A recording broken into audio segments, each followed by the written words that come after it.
Hello, good afternoon. It is Tuesday the 6th of August. It's 1 o'clock. Me and John are here. It's not that much going on, so there is the story over Beto has took another little turn today. It's come from Italian sources, therefore you have to sort of take it with a pinch Kings of gossip. And that is them saying today that Atalanta want Beto, as we were talking about yesterday, and they may allow us to have El Bilal Toure on loan with an option next year as part of the deal. Now, this is a player who Everton tried to get last summer and who chose to go to Atalanta, probably because Everton didn't have the money to pay for him, and therefore his club ended up selling him. He got injured early on and only come back in the second half of the year and all that. It may, if that was real, I don't know if it is, if that was real, you then might be tempted to go, okay, because that would be an excellent deal for everyone, getting money and getting a player on loan with an option to buy next year. Possibly, I don't know. But again, we sort of spoke about this yesterday, didn't we?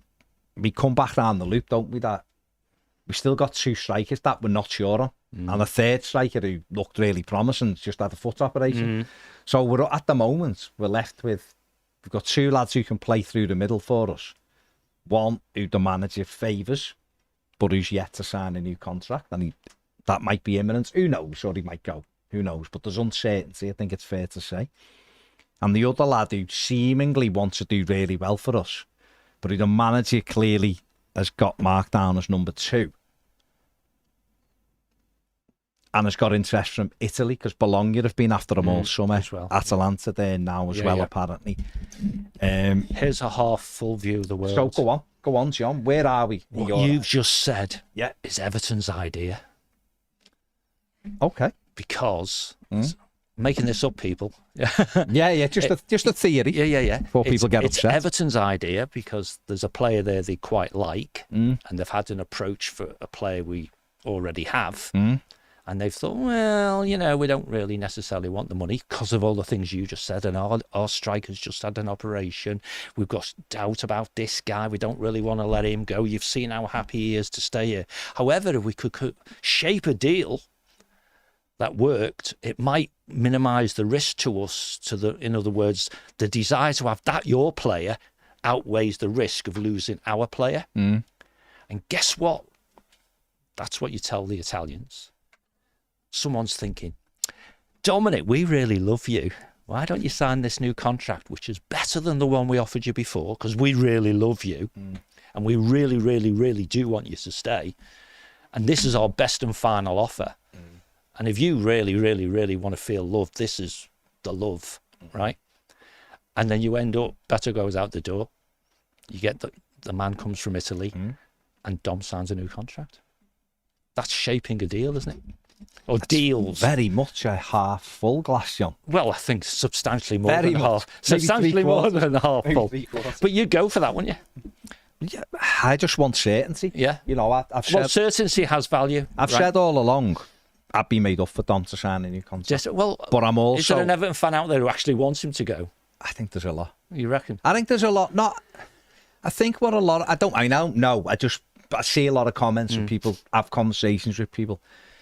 I think there's lots of Evertonians who would love Dominic Calvert-Lewin to stay, no problem. There's probably a section of them who are a bit like, well, he hasn't signed, so let him go. That's different, though, isn't it? Right? That's different. There's another. Those people will tend to, he signed a new contract, that's good. Who are like, we can get. And I think for some of the people who are looking at it, I think they're looking and going, we can do better. And what they mean by that is, there's lads who will score goals. Like Chris Wood, in my opinion, is nowhere near the level of Dominic Calvert-Lewin. But he will score as a footballer. The same number of goals. He got double what Dom got last year. We'll at least get double figures again for Forest if he plays all season. And therefore, you'd go, is he not better than Dom? Nobody puts the ball in the net.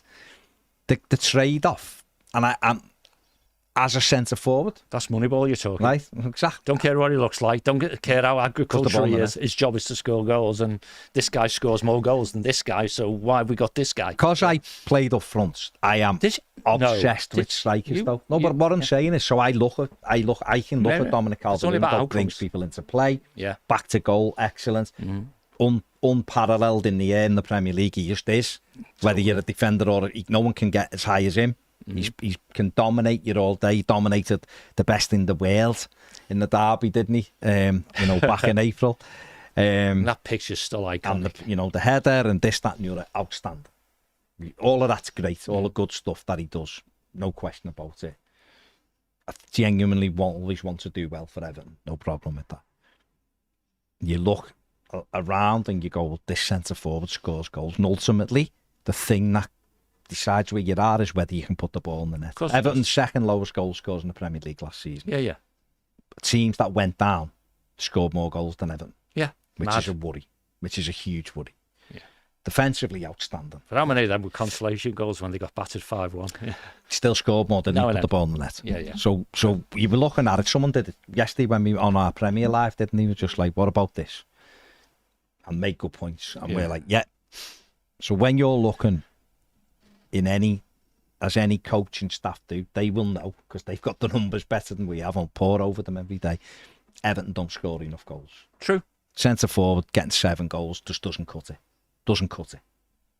And he's our top scorer, him and Decore in the Premier League.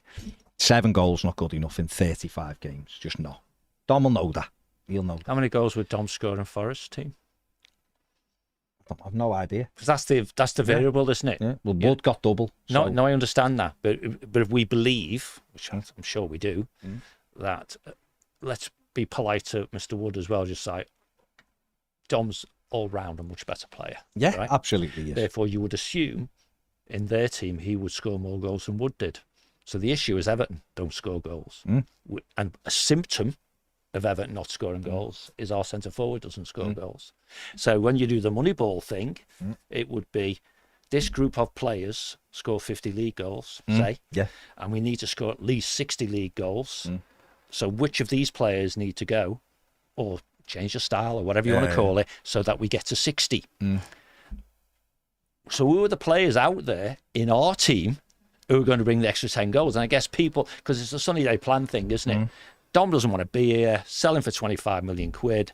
You got your amortization kick. You can go and buy someone for the same amount of money, be up on PSR, and we'll get this young, bright thing that's got pace and all that sort of stuff. And at the end of the season, we've scored 49 league goals, potentially. So it's about picking the team. I just think in the Premier League, if you're going to play, particularly you're going to play with a lone striker, because it's more than just the goals, isn't it? It's, does the team score more goals in it with him than it would without him? Yeah, well, I'd have to when you set aside the goals he personally scores, I don't know how much effort there is in deducing that. I think when you look at it, again, like I say, I tend to look at everything around Dom. I think you do as well. You look at everything he brings, great in both boxes, in terms of winning the first contact. Defensively, he's massive for us. Yeah, post as well, and all of that. But still, sometimes look, and I still can't get away from the fact that your striker's got to score goals. That's what he's in the team for. Yeah. No, I get it. Holding the ball up, brilliant. Laying it off, brilliant. But you can get other strikers who could 2 or 3 goals who would do the same. We'll hold it up and lay it off. No, I get it. So there has got to be a pull on that. I guess the answer to the question is what's his XG and what does he score, right? Well, he was the worst performer, I think, wasn't he? Yeah, that's what I mean. That's the issue, isn't it? But that might have just been one of them seasons. He might come back hot. The reality is, I was thinking about this today, and I'm dog sitting at the moment, so I took the dog for a walk before I come in this morning. It's not like... And I was just thinking about about Dom, actually, when I was on the walk, and I was thinking, well, it's the only person who's really created anything for him, Carlo. If you give him the right service, does he get 20 goals like he did under Carlo? I don't know, because it's only happened once. Now you mean? So is he the same now? He's done it once. Is once an anomaly, or is once simply when we give him the best service? It's clearly an anomaly. So right. But if we give him that same service, is it too much of a stretch to think he'll got 7? He'll get 15. or he'll get 14. He could double what he got last year. Again, then you'd have to break the chances down and go, well, how many did he miss? You look at his XG, whether you like XG or not, it's an indicator of what he missed and what he didn't. You know what we should do, and we can do this offline, and maybe, I don't know, we'll be able to get an answer for the next time we talk. We can't do it while we're live, I don't suppose. Is we can get into Stats Perform, Opta type stuff, and say what's the perceived norm for Dom, league goals wise. And I think the answer might be 7 to 10. I think it is. Yeah. I think the reality is that's what it is. I think Dominic Calvert-Lewin, don't forget football's moved. I'm just looking here quickly now. 32 games played last season in the Premier League. Yeah. Started 26, so got given a good number of starts. Got 7 goals. His XG was just under 13. Right, so that's 50%. Yeah, which is poor, really, isn't it? Missed 16 big chances. I was about to say 16. Yeah. Right now. That sounds huge. Can't have been that big a chance, can they? If they would have only produced 6 goals according to the XG. Well, the XG, he'd have produced 13 goals. Yeah, but he missed 16 big chances. And he missed 16 big chances. So but I imagine if I looked at Erling Haaland, and I can probably look in a minute, he's probably got missed. Because I think him and Dom were the worst conversions at some stage. And Darwin Núñez, of course, he probably missed 80-12 big chances. But still got double figures, by the way. So when people say he's terrible, but more chances, he's far from it. You know. So do we, is that the thing? I think Dom, 2.3 shots per game, that's similar to what a lot of strikers have, really. But a goal conversion at 10%. Because back in the day, for those youngsters out there, Gary Lineker was only with us for 1 season and scored a ridiculously large number of goals. 40 goals, didn't he? But he perhaps scored 1 in 3 chances. Because he was just in a team that created chances for fun. Well, this is what I was going to say. Now, I get it, and I'm all about centre forwards, as I said before. So I would always look and go, that's not good enough. But I think the game's changed a lot. And Dom is somewhat... Sorry, I'm just looking at Haaland here. So Haaland, and people said he had a bad season last season. I've heard people say that's poor. Compared to the season before. 31 games played, 29 starts, 27 goals. Yeah, so he's 1 in 1. Poor. But he has 3.9 shots per game, so over nearly a shot and a half more than Dom per game. Conversion rate at 22%, so more than double what Dom's conversion rate is. But big chances missed. Where are we here? 34. So if everything's double, he's double what Dom's big chances missed. So you can do. What I would look at Calvert-Lewin like is years ago in old money. It'd be interesting to know who in the division last season had the highest conversion rate. Not for you to do now, just generally. Yeah. Anyway, sorry, go on, mate. But anyway, what I was going to say was in years gone by, in old money, Dominic Calvert-Lewin would be your archetypal target man. Yes. And he would play with...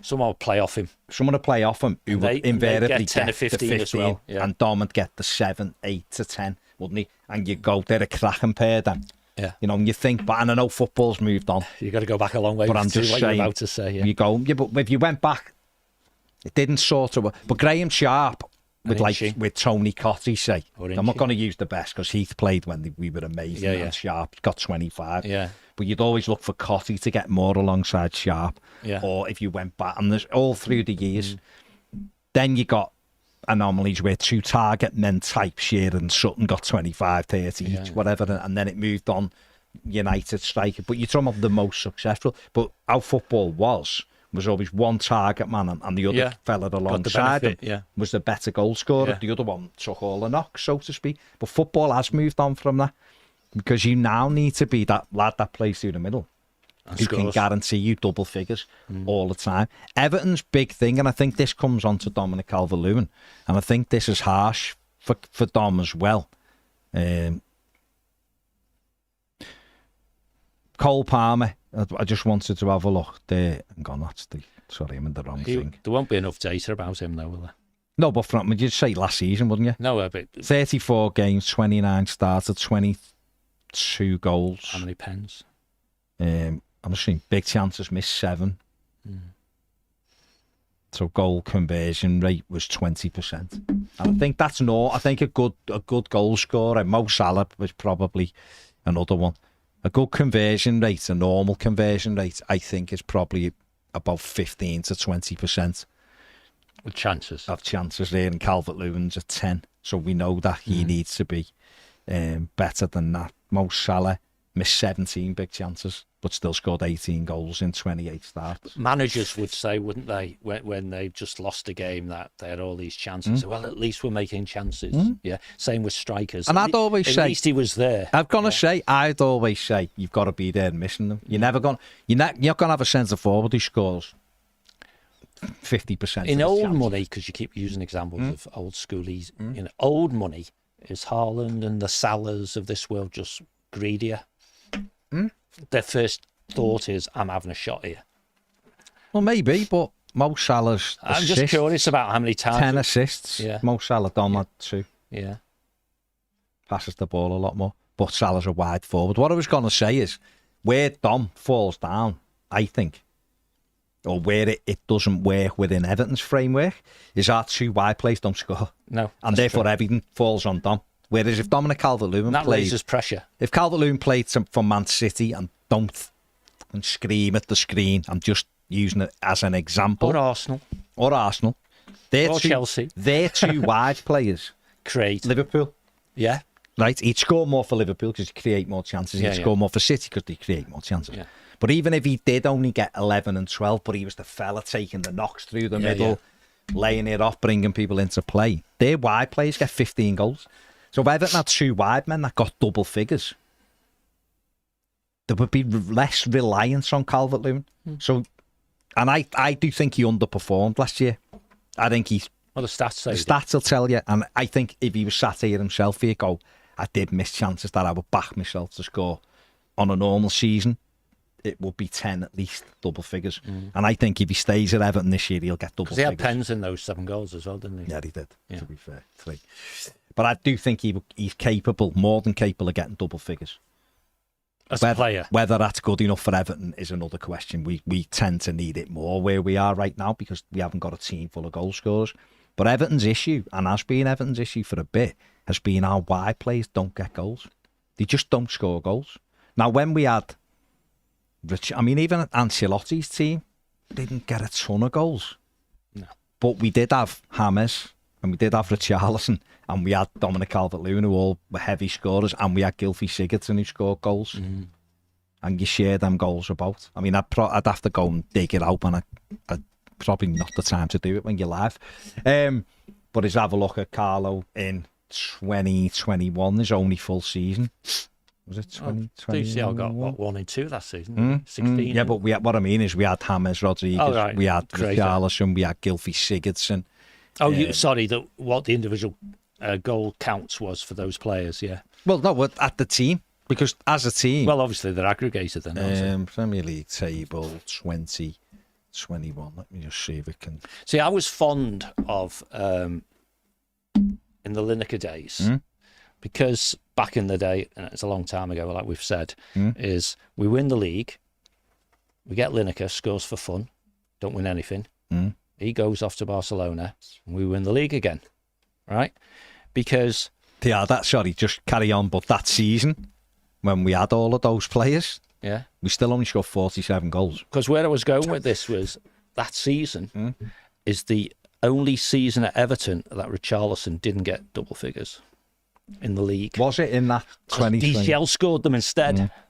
So we're back round that. 47 goals is not a good return. So DCL and Richie in 2021, between them scored 23, 24 or whatever it was, thereabouts.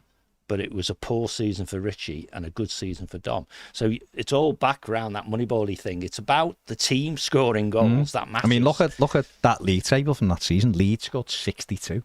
Conceded 55 under Bielsa, of course. Yeah. They finished 9th. Arsenal finished 8th, which is mad, isn't it? Can see where they are now to where they were then. They scored 55.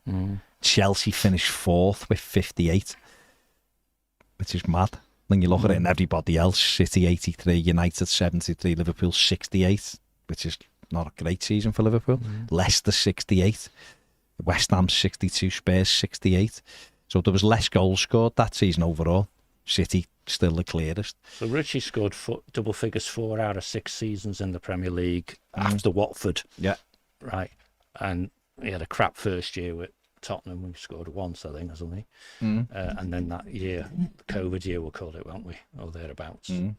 But it's all about team goals, which is the point.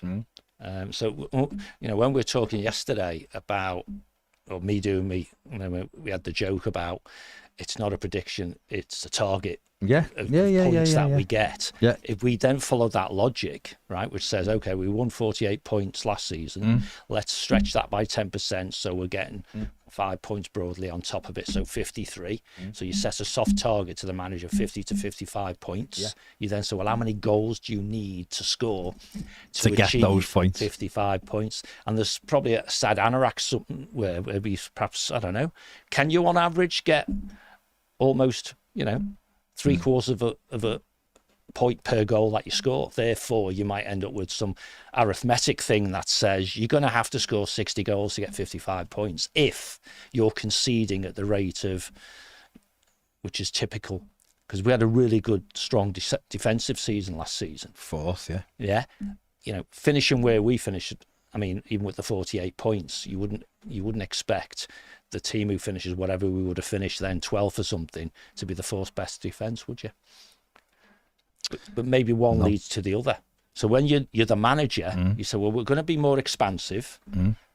Perhaps we're buying players or whatever to be more expansive. Therefore, we will score more goals, but we will concede more as well. So where's the crossover point? Well, I mean, if you want to do it based on data, and that's all this is about, really, the conversation. Everton got 48 points last season. Yes, Forget about the points deductions for now. Everton got 48 points last season, which would have put us level with Brighton. They finished, and us, Brighton and Bournemouth all at 48. And we were a point behind Crystal Palace, who got 49. Otherwise, we'd have been 10th. Everton should have had, if you base it on what they should have had, the XG for the points. Expected points was 53. Manchester United's expected points was 44, and they got 60.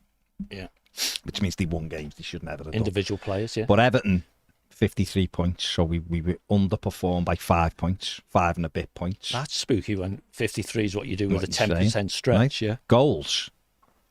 We underperformed by 21 goals of what we should have had based on quality of chance. Defensively... Who missed most of them? Defensively, That's the next thing. We overperformed by 9. Right. So we should have scored 61 and we should have conceded 60 based on quality of chances. So we'd have finished +1 and we finished -11. I was going to say, it sounds like double figure gap. So it's huge. Yeah. It's huge.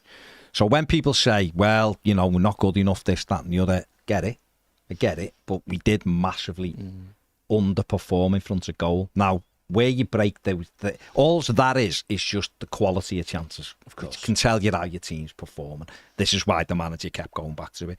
The problem we have, and I think it's when it comes back to recruitment, we're relying on Dwight McNeil to do things he's never really done. He's had one season when he was the half season, when Dyche come in, that season was his best ever goal scoring season, but that's not the norm. He got last year was his norm, 3 to 4 goals. You will always come back to norm. Yeah. Jack Harrison, across his Leeds career, was more like 8. Last year he got 3, so he underperformed. So he's the other way around. Right, so he's the other way around. So you've got to get players who are used to putting the ball in the back of the net. Dominic Calvert-Lewin thinks someone said it. In the 8 seasons at Everton, it's been 2 seasons when he's got into double figures in the Premier League. So more often than not, his average is less than double figures. Now, is he good enough to get double figures? Yes, I think he is, personally. I think if you put the right service into him aerially, he dominates people. Therefore, he should score more goals. Yeah. Shouldn't he? He takes penalties, so he should easily get double figures. Dom should easily get double figures next season if he's fit for most of the season. And he was. There's no indication why he wouldn't be fit all season. He's just played 35 games. He's played all pre-season. He was strong. 35 league games, played in the Cups. He's fit. So there shouldn't be any question marks over his fitness because he's finished the full season and he's in pre-season. My issue keeps coming back to is because of him, everything's heightened because he doesn't get enough goals. He doesn't get enough goals because the wide men don't get enough goals. So That's where Sean Dyche... When you talk about recruitment, right? Yeah. Because you've got to put goal... I think the punchline of all this is you've got to put goals around Dom so that subliminally, if nothing else, the pressure's slightly off, and therefore he won't snatch at good chances. And before you know it... people score goals, don't they? That's what I mean. Because I just looked at Dwight McNeil, who had 5 years at Burnley in the Premier League and scored exactly the same number of goals in the Premier League he scored in his first season at Everton, 7. That's it. So he was always going to revert to norm, and his norm is 2/3. Yeah, which is what I always, when people used to go on. Yeah, and therefore, if you going critical, I'm not, but it would come out that way, then 22-23 allowed recruitment guys to look somewhere else because he just had a breakout season almost. Now, of course, he's playing in a much allegedly better team at Everton. Therefore, you might say, well, 2/3 at, no disrespects Burnley, at Burnley, pre-company, might be 4, 5, 6, 7 at Everton, like it might be 8, 9, 10 if it was another team. A better team, yeah. And so we find out last season, well, no, it's not actually, because he is just 2-3 a season. Yeah. Because he doesn't shoot enough. And that's part of it. You don't buy a ticket, right? Yeah. And he's got a good left foot, we know that. He's got an excellent left foot. And we also seem to have a very vague view of who gets on free kicks, don't we? And that sort of stuff. And Jesper will join that club now about, I want to take it, Well, Lindstrom, if you look at Lindstrom, he's a good example. Forget last year, because it was one of them seasons. But he does get, he's a 6-7 goal a season from midfield. He played as a 10. And Dye has had a couple of seasons where he's got double figures for Sheffield United. Okay, he got 5, I think, at Marseille. Again, not great. You have to look, and I've got no issue with either of them, by the way. I think they're both going to really add something. I think Ndye's a good dribbler, good 1v1. I think Lindstrom's got loads of good qualities. But Everton do have to, and you can argue or not about Nonto, whether you think he's good enough or not. But one thing Wilfred Nonto has got is that explosive pace that Everton simply don't have anywhere, which again creates that. I think back to Beto, the big criticism over Beto will be his first touch. Yeah, always. Right? Yeah. He's 26. He come in. I love the fact his route into football was unconventional. I love it. I love the fact he's a willing worker. I love the fact that he's a willing runner. And I love the fact he really wants to do well for Everton. So you want blokes around him scoring goals, though? I want him. Yeah. The one thing I would say in both of their defences is that we don't create them enough chances. That's just a fact. I know Dom's missed whatever he missed, but in general, we don't give them enough quality chances. Certainly Beto, but then the manager doesn't give them enough chances to be able to play, to get enough chances to be able to convert it. I think what you've got to look at with Beto is, if Everton are going to persist to play with the way they're going to play, and it looks like they will under this manager, then is his first touch going to be good enough to get him in the side over Dom? And I think this is why he's got reduced time. Now, I personally would have, and Everton might be doing, I don't no clue what they do in training, but they should be, you can always get better. Are we going to live in a low block world where you want to counter-attack? And if so, where's the pace? That's it. and I've got no problem. If Sean Dyche was like, look, the best way for us to win games is a low block and counter-attack, no issue. So where's the pace? You do what you do, but you got to buy pace. Yeah. And like again, I scratch. Lindstrom hasn't scored double figures in the league since he played in Denmark. No, I know, but he went to Germany, got 7. I think overall he got more. He scored in the Champions League while he was there, in Europa League and all that. No issue with that. That's just the way it is. Yeah. But he's very creative. Yeah, but he's a 5 to 7 league goals man. But if you have 2 or 3 of them and a leader who's getting double figures, then you're in a nice place. You also need the pace, don't you? Yeah. And we ain't got the pace, and that's why I scratch my head, because I look and I think we've been crying out for pace for years, and in a league that is defined by pace. It is. You're right. And that's the worry. But with Beto, again, like we keep saying, it's first touch. I don't think it's the other stuff. I think he's demonstrated he's decent in the air. His header against West Ham last year at home was a great header. It was a great ball from James Garner. I don't think we give him enough of them where he could get across people. He always snatches at things because he doesn't play enough games, and it's what you do. I need to prove myself type thing. And I guess the question mark will be about that first touch. I think if his first touch was better, I think he'd be more inclined to play. But with his strength on the ball that he has, and he's not fast, but he's not slow, then if he's played the ball in front of him, which is what he wants to do, then his first touch is less relevant because he'll hold people off. And we've seen him do that, haven't we? You get in the box. Oh, bang, you can do it, yeah. But, Sometimes he does go down a bit too easy. Yeah, well, that's part of it as well. But short answer is no. So, and I think that's where Everton are. I think all the way back to the beginning again. If this Italian guys who know he can do it in their league, right? Maybe because style of play, all of the above, yeah. Then you make a pragmatic decision, don't you?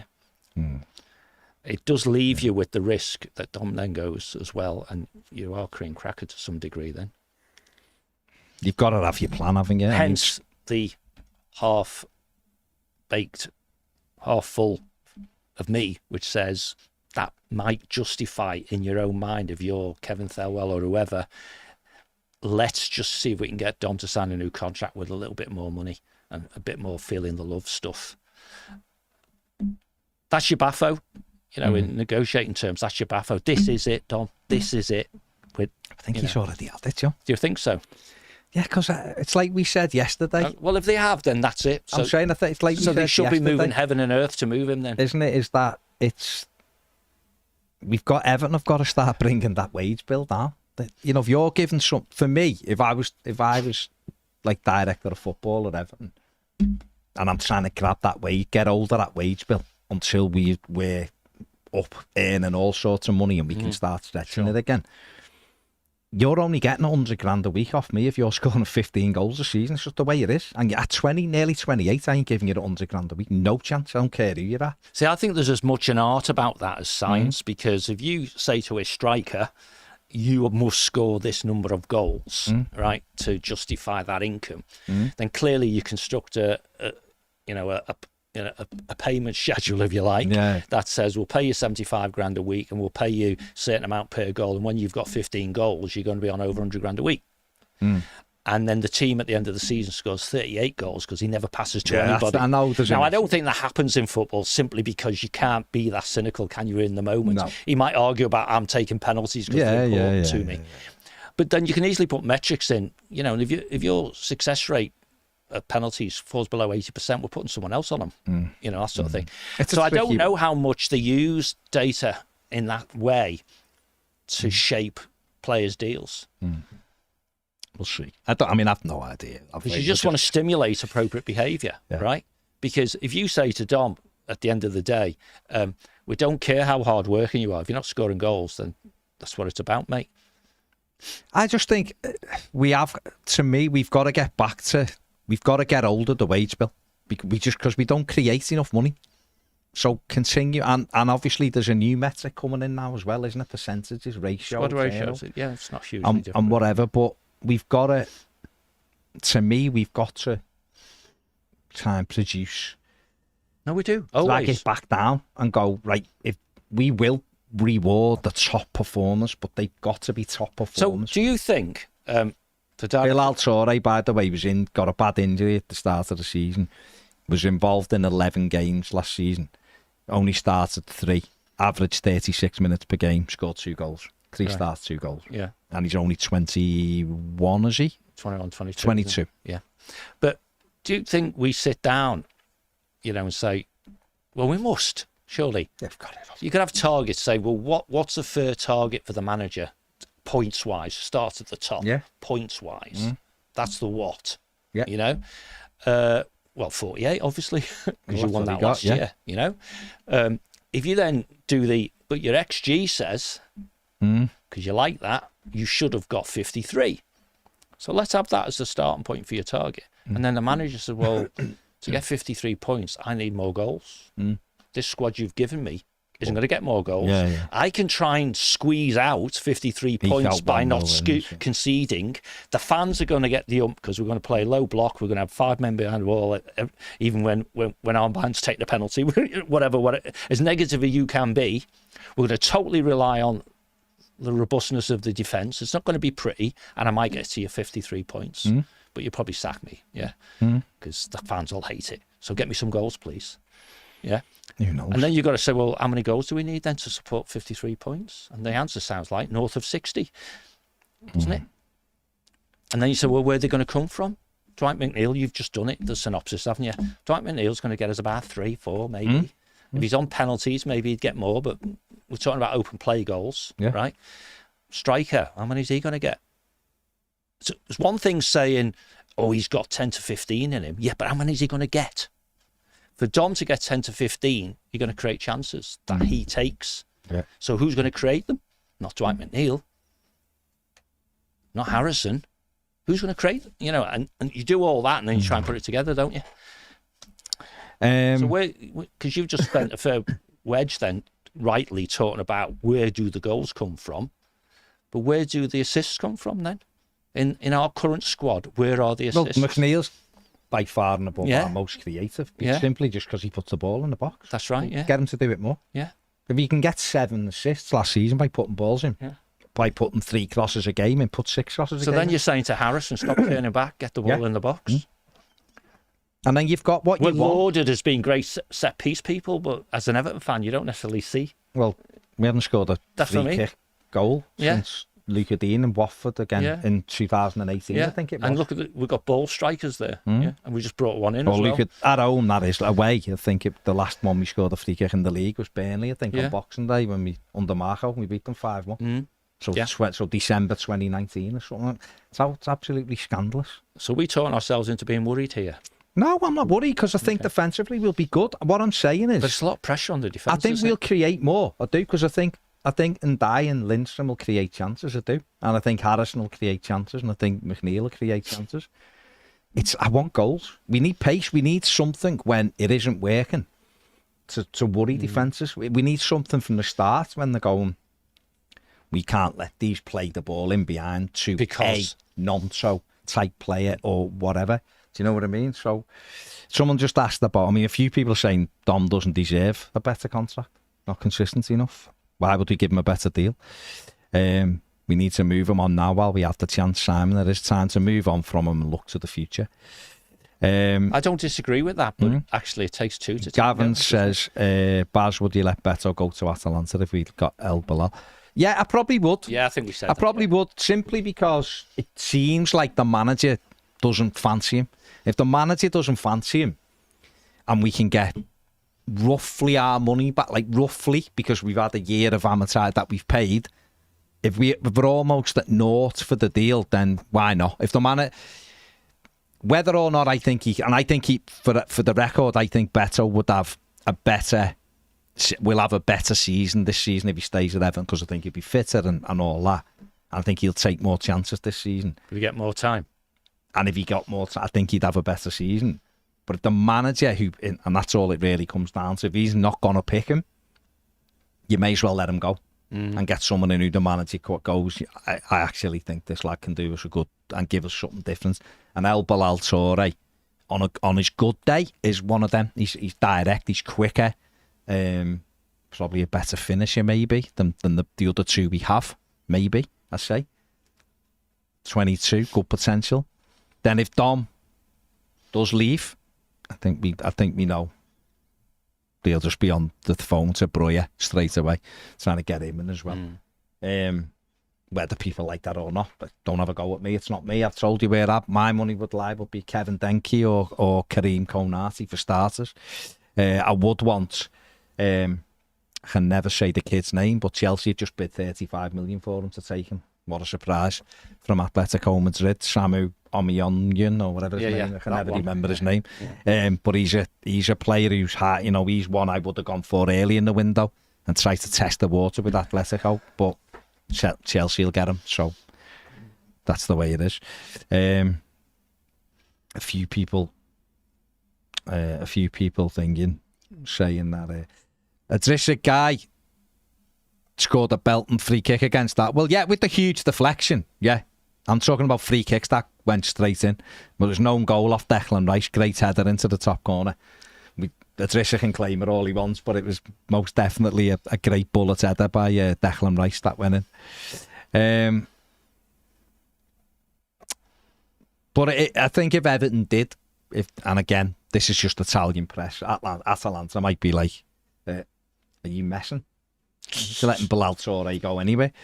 But if he did, he would be an interesting one, I think, because I think he'd give Everton a slightly different way of playing, and I think there's value in that, to changing the things you're doing and the way you play.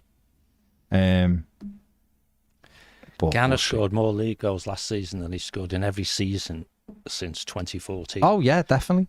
You know, he's 35 in September. Great. Yeah, but he plays like he's 23. I know, it's mad, isn't it? Gary Waters, Harry says Dom should go before Beto. I'd always sell a player that actively wants to leave over one that actively wants to stay and fight for his place.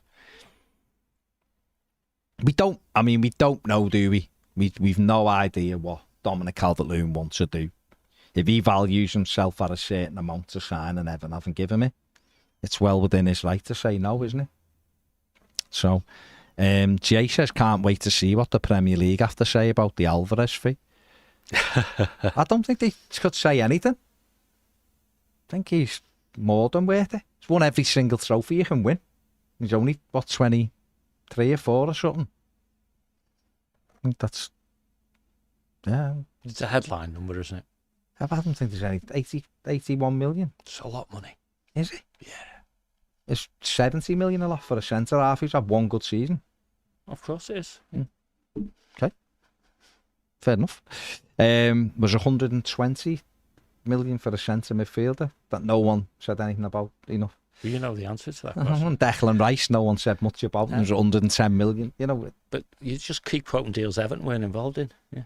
We're not involved in Alvarez either. That's what I mean. Yeah. Liam says we've just lost Chimiti. Don wants out. There's a week till Brighton. 12 days. And people actually want to sell Beto. Are you all mad? Don't start whinging and moaning when Maupai starts in 2 weeks. Okay, Liam. Fair point. Dom will start against Brighton if he's here, though. End the story. Yeah, There's not even... It isn't even a choice. The manager has proved that in pre-season by the minutes he's given. Dominic Calvert-Lewin's is number one. And that could be part of getting the man to sign a new contract. That's the half full. See, that to me is... I personally think that's scandalous. I think it's cringy by Everton. I really do. If that's what you're trying to do. Yeah. For someone, if you got 20 goals a season, then yeah, I'd be crawling on, be giving him whatever. I'd be saying, as you did all those years ago with Lukaku, give him 200 grand a week to stay. Doesn't matter because if Chelsea had said to Gallagher, it's your call, lad, you can go if you want or you can stay if you want. Apparently they offered him another 2-year contract and he turned it down. Yeah. But he needed a push, didn't he? And that's part of it. You need to make it clear. You can't negotiate where you're living in a world of, I really hope he signs a new contract. It makes everything a lot easier. Because that's... But then for him, again... That's a tomorrow never comes for him thing. As well, though. He's got to do what's right for him. Of course he looks at Everton and goes, this club's going nowhere. But he's got a bird in the hand. Yeah, well, no, what I'm saying, if he looks at Everton and goes, this club's going nowhere. They can't even get a new owner.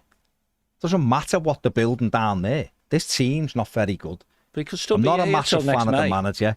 I'm not a big fan of the fans or whatever. I don't know. He might love the manager, the fans, the ground, the Goodison Road. He might love the hot walk, whatever. But what I'm saying is, if he's looking at it all objectively and going, this club's going nowhere. So he's told his representative, this club's going nowhere. Yeah. Find me a job. And he found him. Can't find him one. But he said no. But it was because the wages weren't big enough. Yeah, but when you talk to your rep and say, find me a job, you say, find me a job on 135 grand a week in any of these top 5 leagues, right, for 3 years, right, and ideally playing in Europe. Yeah. None of those clubs are queuing up, are they? No, but for all he knows and for all the agents be looking and going, Everton nearly want to sell you because you've got 10 months left and we've got 40, but that's what the textbook says, so it's not wrong, we've got 24 days to go. Yeah, let's see what happens. And Newcastle will come for you, we know they will, on 30th of August. They'll 100% get and who are they going to squeeze? And Everton will go, oh yeah, we'll take you. So it's not our issue, Dom. Keep doing what you're doing and we'll see what happens. And that might be how it goes. And that's why I want Everton to be proactive. But if you're representing Everton, because we just talked about the guy, you've just played the role of representing the player, then I'm saying, come, pick a date, come the 14th of August, you're running your contract down.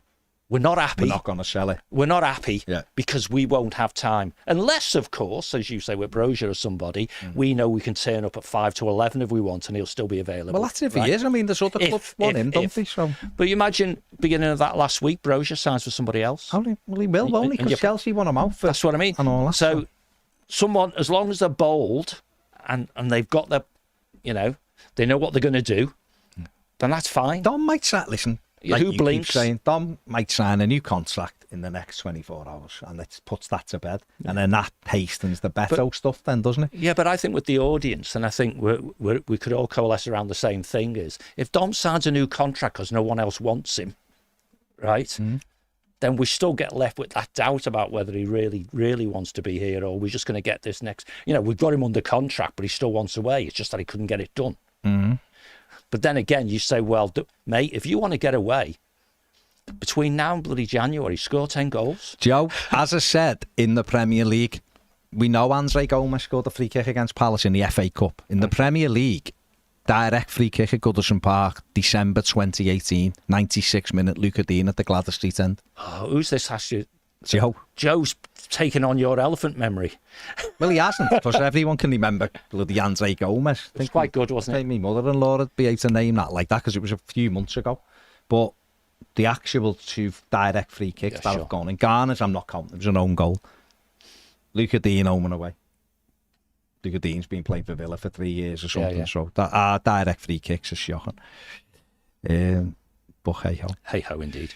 Yeah. But yes, so we're just going around that same loop, aren't we? It'll all, once the season starts, some of these things start to become more real, don't they? Decisions. I mean, a team doesn't score a goal and think, crikey, we really do need that striker, or the opposite. The only bit of it has with me is that we're just open, aren't we? We're open to be plucked, and then where's the replacement? That's the problem. And then it'll be, it's a hard luck story. No, then. that's why we have That's what annoys me. That's why we have to have run the scenario that says if we get to a certain time, we just have to suck it up and say he's running his contract. Well, aren't we down. at that now? I don't know. We've got our last friendly on Saturday. Yeah, but I think the league has to... Of course, we'd like people in place now or soon, but I think the league has to start before people suddenly think it's real, I think. Worrying. But certainly no 2 weeks out from the end of the window, because you see how things drag, don't you? But, let's see. That's all we can get. Kane thinks the lack of goals for Dom is because of the poor service around him. McNeil's not good enough. A section of our fans rave about players like McNeil, but let's be honest, is he good enough to start every week? I think no. Another issue is Dom's quality. His quality in the air, we don't get a good enough delivery when we do. We don't get let's be honest, Lindstrom, Maddison are inverted wingers. We don't play to his strengths. No, it's fair comment about the service. The service should be put in there.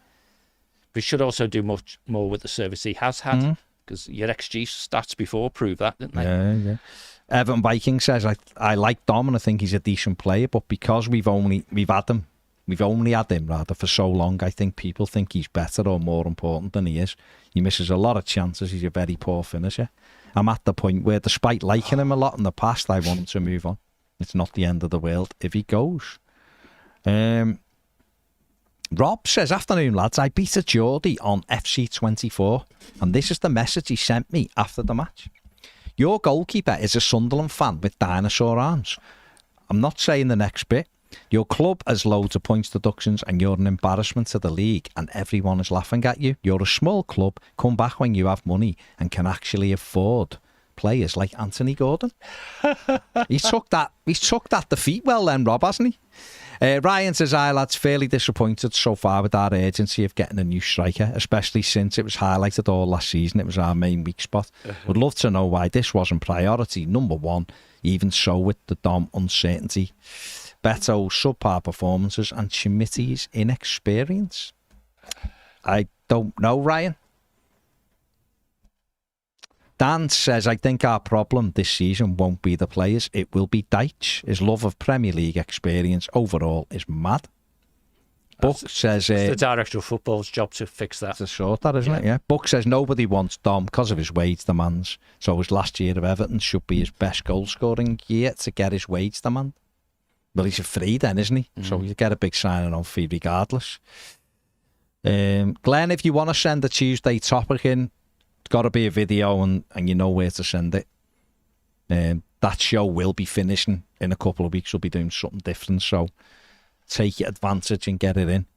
Right now, we need one more person to subscribe to take us to 87,300 subscribers. Ooh. So quick, you've got 3 minutes to do it. Well, 2 minutes to do it. Roy says Dom isn't a finisher. Everton beating Motherwell 4-0 apparently. Mopai, O'Brien, Harrison Armstrong and Beto. 2-2 for O'Brien, eh? Big man. Play him up front. Yeah. Royal Blue says, who's looking forward to Mopai celebrating goals against Everton? Well, you've got to get someone to buy him first, haven't you? But, what happened to that love at Brentford? Felt the love, he was home. Yeah. They've got Thiago injured, their new striker. Tony's back now in training. Yeah, they'll be back for him. So they might come back for him right at the end and go, we'll give you 3 million. Yeah, to get a loan fee. Yeah. And Everton will go. All right. Take him. Yeah. He's on the train. You may as well take him because we need him out and get him off the wage bill and we get a few quid in, a few pence in to do whatever. But we'll see. Bob the Evertonian, well, lads. Yeah, all good. Thanks, Bob. Hope you are too, mate. Sophie says, I've had enough of the words Premier League experience. How about getting players elsewhere? There's loads up there. Well, I don't know. I think the manager... Thomas Frank's got it. Is doing... Yeah, of course. But the manager's got his own way of doing things. And while he's the manager, the club has to back him, don't they? They have to back him. But the director of football has to do his job as well. Because in a normal world, he should be here when this manager's gone, and perhaps even when the next manager's gone. So well, well, that's what the whole point of them. Yeah, absolutely. Isn't it? Yeah, really? Yeah. Because they're setting your club for beyond the manager, aren't they? Yeah, let's be honest. Unless Sean Dyche does something extraordinary, when Everton do get new owners tend to put their own man in, regardless of it. That happens everywhere. Very rarely do new owners come in and not change the manager. It's a rarity, isn't it, that it happens? Because but it is. If you go and look, everybody they come in and they go, we want our own person. Yeah. So you've got to keep progressing, and you've got to do something that says, I deserve a chance. Yeah. Sean Dyche seen this at Burnley, didn't he? Then new owners come in and they left them in for a few months and then went, not for us, mate, and they sacked them. And that happens. But if the manager keeps progressing, then he absolutely deserves his chance. Why wouldn't he? Yeah. But he's got to progress as well. It's no good going, he's not the issue or whatever. Well, there's no free passes in football because the fans don't allow it. Everton have got to get more points than they got or certainly the equal, if not more than they got last season. You can distill this whole session down to we have to win more points than we won last year. And it'll be goals, won't it? And to do that, we have to score more goals. And for every goal we concede, we have to score more than one goal extra on top of the list, right? Yeah. So I still think Newcastle will be back in, and everything I'm hearing around it, they're still very I think so. Eddie Howe loves him, so he does. He'll just chance their arm later. But they've got the challenges of moving people out as well. Well, like they don't really want Callum Wilson, do they? Apparently, the squad, the coaching staff and stuff, they want him out. So, and they want to replace him with Dom. It's just who gets squeezed. Yeah. I mean, I don't know where Newcastle were at. Was it they don't want to pay that player that amount of money, or have they got a wage structure that he was in excess of? Because of Callum Wilson as well, because they'd have no bites at Callum Wilson. So it is all wages, isn't it? You got to balance. Balance the books is fine. I just wondered whether it was a wage structure thing or whether it was just we can't afford to pay you. Because if Everton gets squeezed on the transfer fee, then that money could then go to DCL, couldn't it? They might look and go, you want 150 grand in. That's what I mean. Isaac's only on 100 and whatever. I don't know. It's way out. That's the point. That's the issue, isn't it? But we'll see. For Newcastle, I think he'd almost be a squad player anyway. Well, that's what I was about to say. He's a guaranteed starter where he is, and he knows that. But at Newcastle, he'll be a squad player right now because they score plenty of goals. But it might just make him play better because he has to. Well, there's a world where you play Isaac off one side and you play Gordon off the other, and you'd have Calvert-Lewin through the middle. Doing those hard yards, certainly, and you've got goals in there. Yeah. Isaac can play anywhere, can't he? Arsenal are going to go in for him. You reckon? Well, I don't reckon. They just what people have said. No idea. And Newcastle, I'm sure don't want to sell him, which is why they've got rid of people like Elliot Anderson. Although he's been warned by the Premier League over that, haven't he? About what, sorry? 35 million for Elliot Anderson. Have they? They've got the eye on them because they Premier League don't think that. I bet you they're shaking in the boots. Oh, Newcastle, I'm sure, are terrified. Yeah. Sell the Premier League. Oh, we're watching you. So are you? Yeah. Alvarez. Stick the two fingers. Alvarez, I'm not having, but there's other ones. But just stick the two fingers up and say, change your rules, then. Yeah. Change your rules. Come are you doing it because you're coming after us? Yeah, you're coming after every club that's trying to survive with the clubs you're protecting. So stop having a go at everybody else and have a go to stop protecting your darlings and let Newcastle, Villa and everybody else spend a bit more money at least, even if it isn't open season. Right, we're going over to more than a game in about 5 or 6 minutes, so get over there and we're talking more football over there. Come and join us. Why wouldn't you? Thanks for watching. See you in a minute.